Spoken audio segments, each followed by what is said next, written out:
Hey, everybody, and welcome to the Premier Power Hour podcast. I'm Billy Watkins. And I'm Zach Pearson.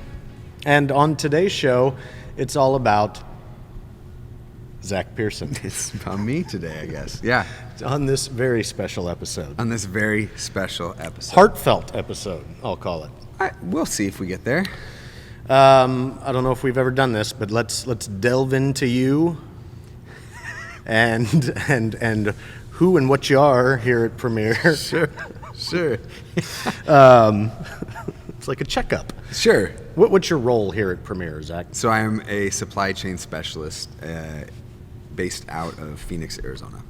The great city and state of Phoenix, Arizona. Yep. One of the largest cities in this great nation. Yeah. Huge. I think it's top 5. Lots of people. Kind of depends on when you take your census. If you take it during the winter, definitely top 5, maybe 4.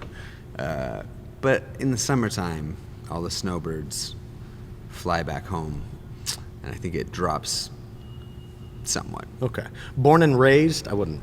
Born and raised in Phoenix? No, you weren't. No. Born and raised in the Pacific Northwest in Washington State, which now that I'm out here, I have to say Washington State because Washington is referred to D.C. Yeah, the capital. The Beltway. But yeah, out in Tacoma, Washington. Nice. Did you move to Phoenix strictly for this job? I did not actually. Didn't move with any job at all. Actually, moved right at the beginning of the pandemic. So touchdown in Arizona April 4 of 2020. So we didn't really plan to move during a worldwide pandemic, but we had kind of thought about moving to Arizona for years, and then decided we're going to go at the end of March, and just as stuff happened, it happened, but it ended up working out. We got basically a month vacation because nobody was looking at resumes for a whole month, so we just hung out. It was great. Everybody was hunkered down, not knowing what was going to go on. But April in Arizona is a pretty great time of year, so we just were hanging out by the pool and relaxing, and when everything decided it was going to shake out and people were hiring again, felt confident enough that I would get employed. So. I don't know if it was at 2019 or 2020 in the springtime. Didn't Arizona have a super bloom? Super bloom. You'll have to tell me what that is. Isn't that where like just massive amounts of wildflowers bloom all at once for whatever reason? If it was 2019, I wasn't following the news. Okay. I don't know that happened for us in 2020. This could just all be me making stuff. But that's up. great. Are you typically on the trends of botany? Or? No, but I think I read about it, saw about it, and it just seemed pretty cool. I hadn't heard about it before. Yeah. Beauty blooms in a desert. Explosion of color. Yes. All right, supply chain specialist. Yeah. Sounds generally vague enough. That's like when I tell people, what do you do? And I say, I'm a project manager. Yes, exactly. And then I walk away, leaving them to think like, wow, Right, yeah. Do anything. That kind of that kind of means you're in sales, right? It does. Basically, it's our way of saying we're in sales. But we have that title because supply chain specialist is what we do.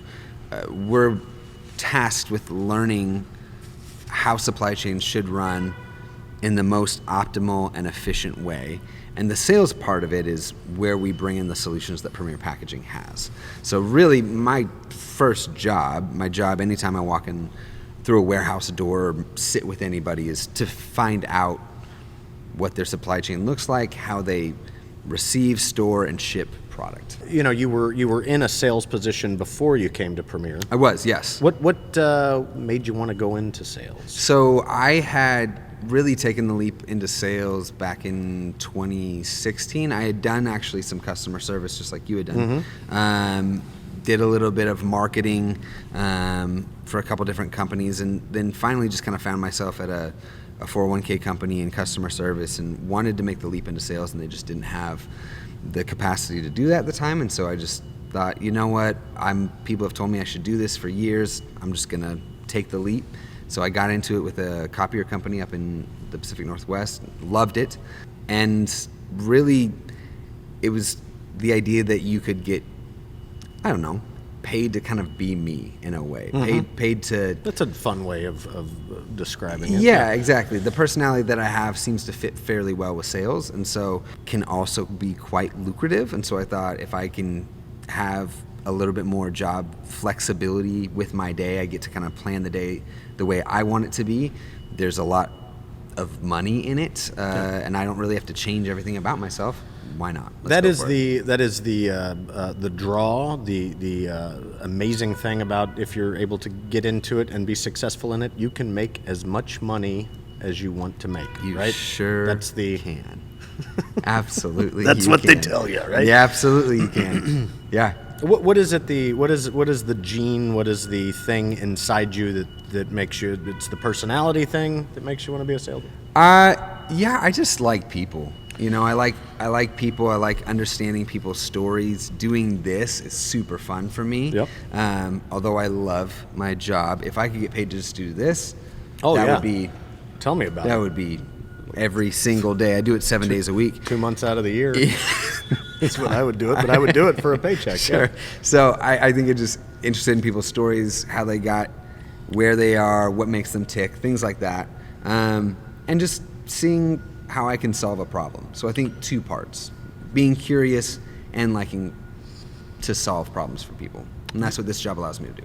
There is there can be a sense or a feeling from people. If I were to be negative, which I'm very rarely negative. So rare.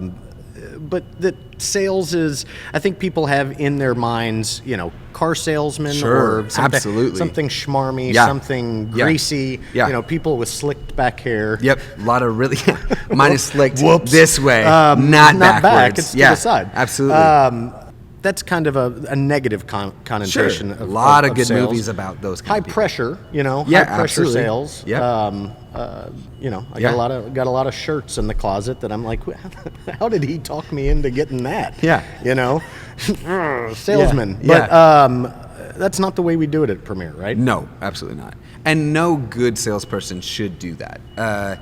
Sales is way more about listening than talking. I think that's when you first get trained up, you can kind of spot a new salesperson or just generally a bad salesperson if they're doing the majority of the talking. Right. If they're talking at you, pushing a product at you, but sales is way more about listening. And Premier Packaging does a really good job of training us to spot the different inefficiencies that can happen within a supply chain, but then really understanding what the needs of the customer are. I mean, sometimes I'll start a meeting with, why am I here?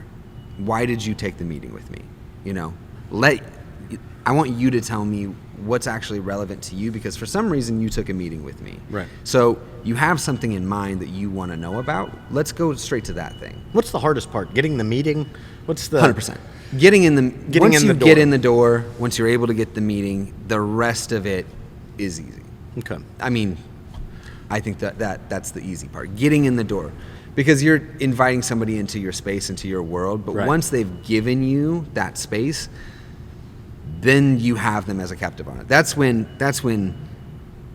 doing a good job in sales and being a good listener, asking thought-provoking questions, probing questions to get them to talk if maybe they don't want to talk. Maybe they Right. took the meeting because somebody said, hey, get a packaging guy in here. That's the easier part. Yeah, their boss said, "Hey, I want to save some money on boxes or tape." Or Yeah, whatever. and they go, oh, great, somebody just called. Yeah, come on in and tell me how low you can go. So at the end of the day, there's a little bit, 5-10% of this thing that's probably luck or timing. Oh, absolutely. Lucky timing. I would say more than that. Yeah. I'd say one of the keys to being successful in sales is persistence. There's so much of it that is timing. With the Premier model, how we like to do things. Sure. And from what I know of the place, being here as long as I have, we are definitely a sales-driven company, which seems like a dumb thing to say. I don't know how you could be a company and not be sales-driven, right? I mean, You every gotta- company is right, sales-driven. right. Yeah. But what's your typical interaction, that first interaction with the customer? Yeah, so what I try to schedule when I try to do what we call getting in back. So what I try to do is I try to schedule a time where I can get a warehouse tour. That's really the first aspect. Because if I'm talking with a CFO or a COO or a controller or anybody that's in a nice air-conditioned office, they probably do a great job of knowing some of the pain points, but we're going to learn a ton from just getting a tour of the warehouse, because I'm going to be able to see exactly how you do things. And on just a random Tuesday, I'm a fly on the wall. And so that's typically what the first interaction is, hey, when can we schedule a warehouse tour? And, with the pandemic, some places have been closed down from that. Other ones, because, warehouses are kind of somewhat open air. They're open to it. Right. But that's the first step in the process. So the pandemic certainly changed things for you. Yeah. Or really, right as you started. You started at Premier during the... I've only ever known selling packaging during the pandemic. So kind of hit or miss in terms of getting that face-to-face. You were having to do a lot of remote stuff. How did that affect? I'd say for companies, we work with a lot of big companies. So depending on what their position was in the pandemic, it kind of affected whether or not you were able to get into their warehouse. So a lot of, Teams calls, a lot of just persistence of saying, hey, when would be a time I can do whatever you feel comfortable with, mask, full suit, whatever, Right. What's your normal, okay, I've got a meeting. Yeah. I'm gonna go see this customer. Never seen them before. We've talked on the phone a couple of times. Seems like we've got a good rapport.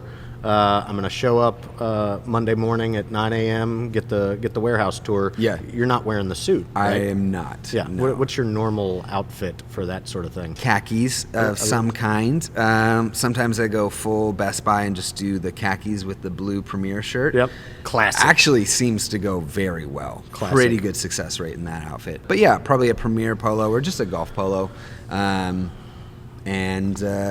some boots, and I do sometimes rock the Premier warehouse vest. Mm-hmm. Gives me a little bit more credibility, because I don't know if you feel this way, but just by looking at me, you wouldn't necessarily think that I know a ton about warehouse management, right, or getting your hands dirty. And so that gives me a little bit of extra, hey, I've been in a warehouse before. What did you do to get that?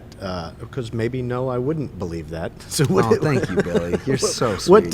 What did you do, or how long did it take you to kind of get a little comfortable with that kind of intimate knowledge of warehouse management? Oh man, you're just trying to get at bats, right? You're just trying to see a bunch of different warehouses, see how different industries do it.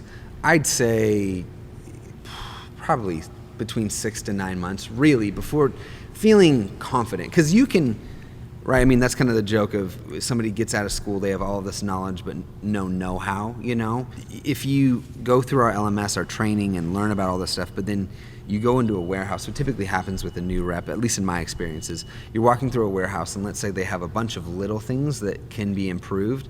Your head's on the swivel, and by the time you've moved on to the next section of the warehouse, you're already thinking about how to solve the problem you just walked by, so you end up missing a bunch of stuff. Are you a note taker, or I you am, a which is rememberer? Yeah, not a rememberer. Okay. So I'll be a note taker, and just try to jot things down as fast as possible, and then I'll hop into our CRM right after the meeting and plug the notes in while it's still fresh, for everything that was kind of in between the lines that I didn't get in. But yeah, I'd say it's 6 to 9 months. Maybe I'm slower than most, but I'd say that seems to be kind of a consistent answer that I've heard from other supply chain specialists when I've gone around the country and talked to them. If I were to do it, I think a big part of me would be terribly sensitive to rejection, no callbacks. I would imagine, the Friday of my, after my first week in sales, I would just go home and either cry or drink myself to sleep, and it would just be a horribly tough job. What makes you successful at it? Man, what makes me successful at sales or successful at coping with sales? All one and the same, Yeah. I'd say, you have to have the mindset that you're just getting at bats, you're just getting opportunities. And I think there are people that wouldn't buy from anybody. You're dealing with other human beings, right? So there's a billion variables that go into why somebody buys a product, or heck, why anybody does anything, right? And so since so much of it is timing and so much of it is personality, all that I can do is go in as prepared as I can be, and then kind of let the chips fall the way they may. Practice my pitch, communicating Premier's value. But other than that, just knowing that even the very best of the very best of the very best might not make a sale in they wouldn't make a sale in every single situation. There's no salesperson out there that is living that shoots 100%. What, from that sales aspect, what is it about Premier that makes it easy to make a sale? Gosh, the team, yeah. 100% the team. Having the support, having people that you can call, having a wealth of knowledge that goes way beyond the less than 2 years that I've been here, and being able to confidently say that we can deliver on what we promise because we have an army behind us. And the people that we have hired they're quality hires. We're not just giving away jobs here at Premier. We actually care about who we hire. And so I snuck in under that one, but I would disagree with you strongly. I know that there's no dumb question that I say that a lot. Yeah. And so if everybody here, from the other interviews that we've done, people here want to help you. And if you're, we're all flying a million miles an hour. If you stop and say, hey, I need help. I have no idea what I'm doing. This is what this customer asked me for. Where do I even start? Mm-hmm. Every single person that I've interacted with here at Premier will stop what they are doing to help you, to give you the knowledge to be successful. So I'd say the team, top to bottom, is outstanding. A powerhouse of expertise, and then on top of our distribution capabilities, our locations, everything that we've got, our manufacturing. And I worked for a technology company before coming to this one, and we didn't even employ half of the amount of technology to help the sales staff that Premier does. We invest in new sales technology, we invest in resources, we hire incredibly successful subject matter experts that fly in to run a meeting so that I don't have to know about every single intricacy about some piece of automation for somebody. I need to know about it, but if we're going to get into the weeds and they want to know what the voltage is and how many, and can it do this or that, will this be a transformer, then I can bring somebody in that's part of my team that's not competing with me, which is another huge thing. Right. And they're going to help me close the deal. You answer that. Yeah. And we look like the experts because as a team, Premier as a whole is absolutely the expert in packaging. Quickly, and not from the sales aspect, but if I'm someone who's never worked at Premier before, doesn't know anything about Premier, but maybe has an opportunity here, why should I work at Premier? Should I look directly into the camera when I make the pitch? Yes. Or get teary. Yeah, get emotional. The soft music begins to play. play. Do you hear that? I do. Why to work at Premier? I really think if you want a place where you can grow, where people are going to not just keep you in the role that you're in, they're really going to learn about you, learn about your skill set, and they're going to help you in your career progression, come here. Like if you don't want to just be a cog in the wheel, come here. If you want somebody that's going to be able to point out talents and skills and abilities that you have that you don't necessarily see in and of yourself and push you to greater heights, come work here. Amazing the amount of opportunity. Yeah, right? And if you are in sales and you want to make a lot of money by selling packaging, come here because there's a ton of potential. It's like a boom town, right? Or it's like Gold Rush. I mean, you're just you can just actually just watch that show. The first season is they're terrible. What show? Gold Rush? Gold Rush. Boom? Okay. No, I don't know that. Is Boomtown? I mean, Boomtown. Boomtown sounds like a show. There's a lot of ways you can go with Boomtown. I don't hope this is not an offensive question, but it's on the piece of paper, so I'm going to ask you it. Sure. If your wife asks you to take out the garbage, with those sales skills, would you be able to persuade her to just let you keep watching TV? No, because I have husband skills, and I would just take it out. You know better. And I would know better. It's not a sale that I want to make. There's not a hill worth dying. Nah, it's really not. Right? It's really not. Not in my opinion, at least. If you want that, no. That's a weird. Yeah, I don't know about that. I disagree with. Do you have a different question you want to ask? No, I don't. I didn't have anything written down. Anything but I like else it. that's on your mind or your heart? No stories. Yeah. I slept well last night. I'm Good for feeling you. great. Good for you. I feel like we could do. You look 20 great. of This these is things. fantastic. And then the rest of the trim around here, Yeah. it looks good. Yeah. I with the Remington or whatever, and I follow whatever's on the side of the box, and they've got like that's your 4 or guide? 5 of them. And then That's you your can guide, just just the go side of the down box. and be like, oh, I wonder how many other guy. people do that. You can't be alone. Certainly you just not. go, yeah, That's looks- what I'm doing today. Yeah, that's what I'm doing. That's what I'm doing today. Yeah. It was so nice to talk to you a little bit about what it is you do here Yeah. at Premiere. Always great We're talking not to you, just Billy. we're just not just talking heads on a Yeah. podcast. No, we all have Though a we role. love this dearly. It's fun. It It's is a lot of fun. It is a lot of fun. Thank you very much. Why Thanks, don't you, Billy. Why don't you send us off Great. until next time? Well, this has been the Premiere Power Hour podcast. Until next time, I'm Zach. That's Billy. Have a great rest of your day. Do you have comments, questions, or ideas about this topic? If so, we'd like to hear from you. Please visit primpack.com/podcast to let us know what you think. Thanks.